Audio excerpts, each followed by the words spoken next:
Bonjour, merci à tous d'être encore ici pour cette rencontre avec Claude-Catherine Kiechmann, que vous connaissez peut-être déjà, qui est une formidable biographe qui avait notamment signé une très belle biographie de Golda Meir il y a quelques années, mais également de Eleanor Roosevelt, l'épouse de Franklin Delano Roosevelt.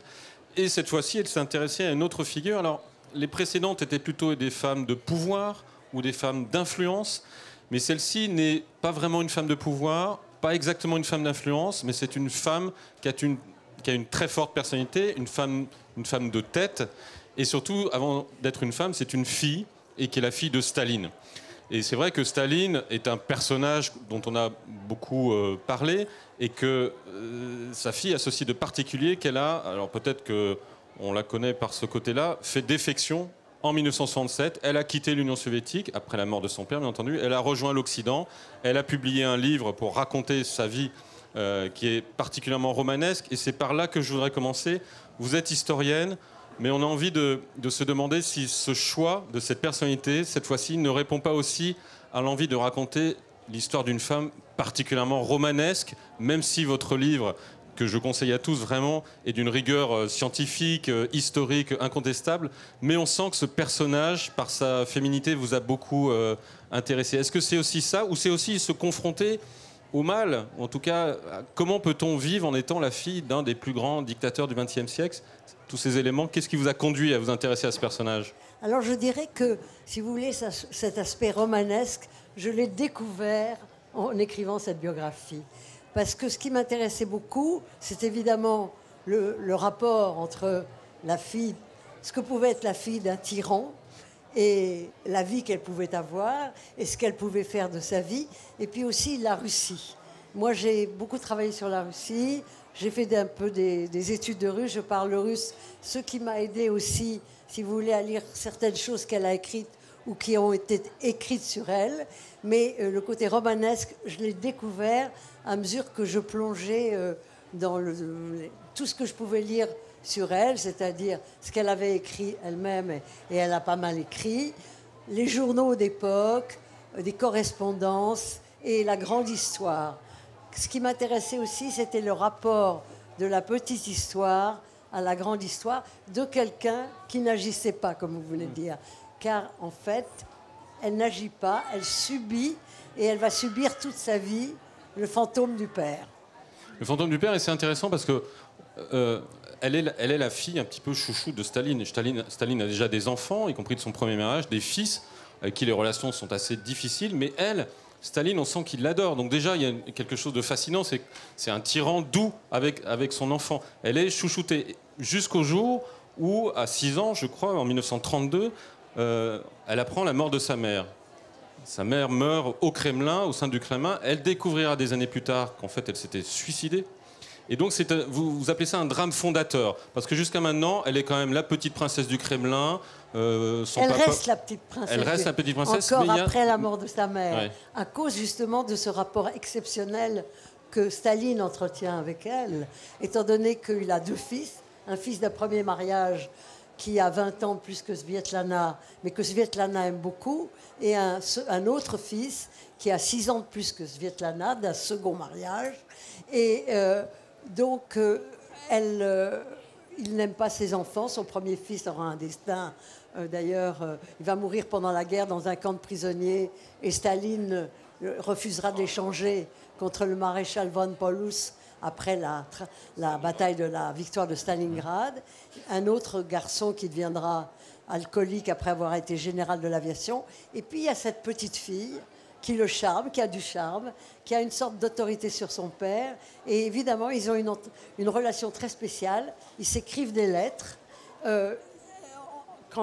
habitant dans le même endroit, parce qu'elle habite le Kremlin. Elle reste, disons, la petite princesse du Kremlin. Elle naît en 26, jusqu'à la période de la guerre, ou même un peu, ça flotte un peu après. Mais elle vit au Kremlin avec une gouvernante, une institutrice, un peu selon l'ancien régime, enfin les mœurs de l'ancien régime. Et elle est assez solitaire dans ce Kremlin après la mort de sa mère. Et une famille... Staline, curieusement, garde des relations avec la famille de sa première femme, la famille de sa deuxième femme et pendant une certaine période, toutes les années 30, Svetlana est entourée de cette famille des grands-pères, grand-mères, des oncles, des tantes. Et puis tout d'un coup, peu à peu, ces gens disparaissent. Elle ne comprend pas très bien, mais on ne parle pas en Union soviétique. Donc on ne demande pas de questions, on ne pose pas de questions. Et quand on en pose, on ne vous donne pas forcément de réponse. Et en plus, on vous dit qu'il vaut mieux ne pas parler. Donc cette petite fille, elle est à la fois élevée dans le silence et en même temps dans un rapport spécifique avec son père, très affectueux. C'est des échanges de lettres.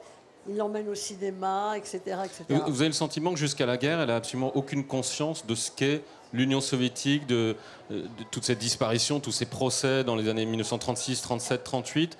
Elle ne voit, elle n'entend rien, à votre sens? Elle est très protégée, quand même, derrière les murs du Kremlin.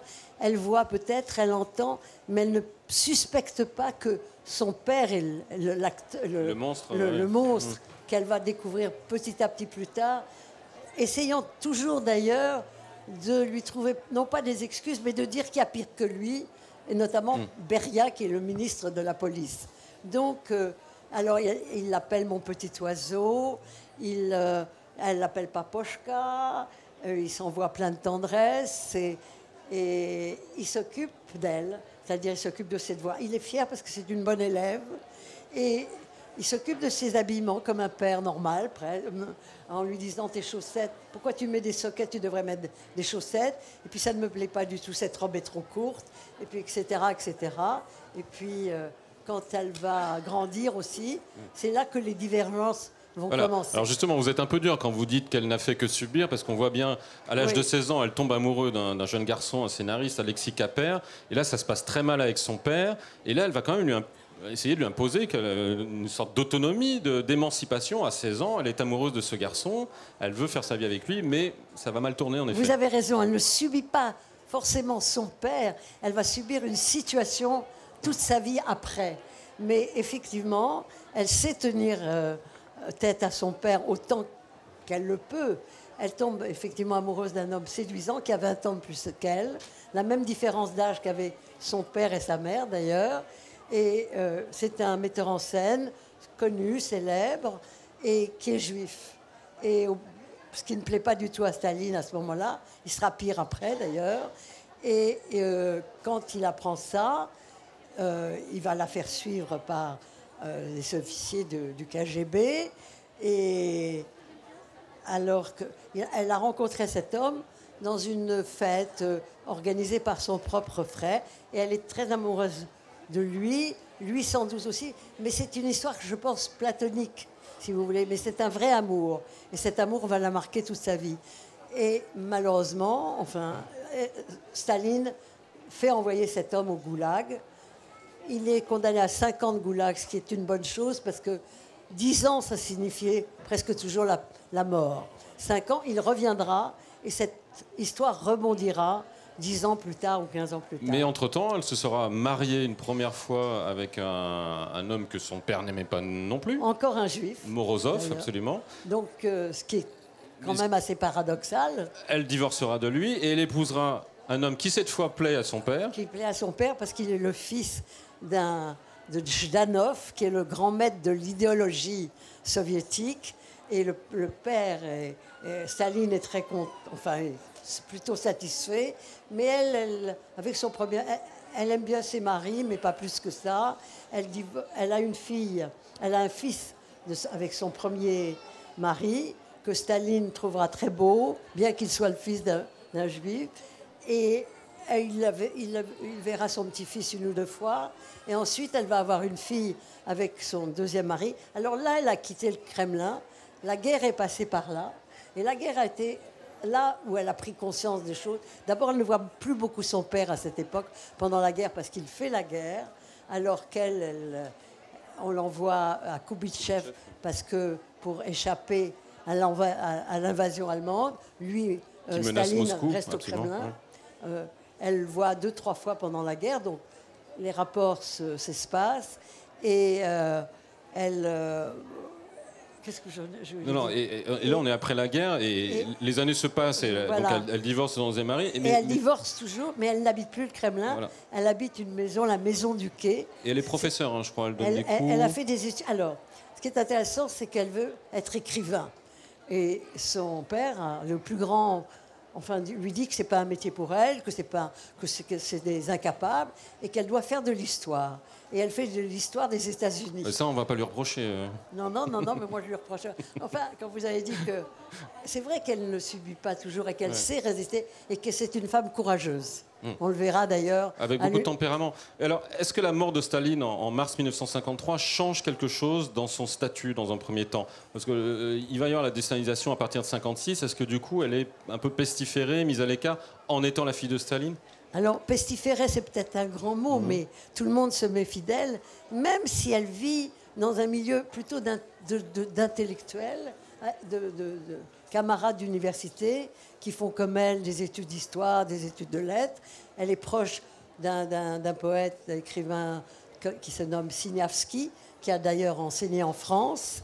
Et elle voit des gens qui ne sont pas de son milieu d'origine, alors qu'elle a vécu avec aussi dans le... Ça, il faut le dire, elle a vécu dans l'entourage des sbires de son père, de tous ces assassins qui l'entourent. Et là, au contraire, elle choisit des gens qui ont un état d'esprit et d'autres préoccupations. Ce qu'ils aiment et ce qui les intéresse, c'est la poésie, c'est la littérature, etc. Et ce qui va faire basculer vraiment, il ne reste plus que 5 minutes, ce qui va vraiment faire basculer son destin, c'est encore une fois l'amour, parce qu'elle va tomber amoureuse d'un Indien, avec qui elle va tenter de se marier, mais ça lui sera refusé, mais avec qui elle va rester quelques années, et puis il va mourir subitement. Il va être enterré en Inde, enfin incinéré plutôt en Inde. Non, c'est-à-dire que quand il meurt, enfin, son souhait est que ses cendres soient jetées dans le Gange. Et elle parvient à être autorisée à l'accompagner en Inde. Voilà. Et là, il va se passer quelque chose d'incroyable qui apparemment n'était pas prémédité. Elle va passer à l'Ouest. Parce que, je dis simplement d'un mot, Brejnev, donc après la mort de Staline, Khrouchtchev, à l'époque, c'était ouverte quand même. Et puis il y a eu Brejnev, une époque où la politique de nouveau se durcit et on a interdit d'épouser cet homme. Absolument. Et donc après, elle va réussir effectivement à aller en Inde pour jeter les cendres de son mari défunt. De ce mari, qui n'est pas son mari, mais enfin de son amant, son amoureux défunt. Et là, elle part, laissant 2 enfants qui ont 17 et 16 ans derrière elle. Et peu à peu, elle va sentir qu'elle va avoir de plus en plus de mal à l'idée de retourner en Union soviétique, d'autant qu'elle a les autorités soviétiques qui la poursuivent en disant « il faut rentrer la semaine prochaine, ça suffit ». Et un jour, elle habite pas loin, elle a vu l'ambassade américaine pas très loin de lieu où elle habitait, et un soir, elle va aller rentrer à l'ambassade américaine et dire « je suis la fille de Staline ». Et je veux partir. Alors on la regarde. Enfin, ça va être très compliqué d'ailleurs pour elle de s'en sortir. Mais elle va être évidemment récupérée. Et puis magnifique prise de guerre pour l'Occident. La fille de Staline qui vient, évidemment, qui commence à dire que son père était un monstre. Donc c'est merveilleux. Mais en fait, la vie qu'elle va passer elle va mourir. Elle est morte en 2011. Donc elle va rester presque un demi-siècle à l'Ouest. Va être une sorte de, vous employez le mot, d'errance, une vie d'errance, parce que finalement, elle sera au début très bien accueillie, évidemment, mais elle va très vite sentir qu'elle est un petit peu manipulée. Elle sent bien qu'en Russie, évidemment, elle ne pourra pas y remettre les pieds, donc il y a un peu le mal du pays, notamment quand elle lit de la littérature russe qui remonte. Et on sent que sa vie, après, même si elle écrira des best-sellers en racontant sa vie, ne sera pas tout à fait à la hauteur de ce qu'elle espérait, peut-être. C'est-à-dire que quand elle est arrivée en Amérique, elle avait écrit des mémoires intime qu'elle ne pensait qu'ils ne seraient jamais publiés en tous les cas en Union soviétique. Et là, elle va les vendre.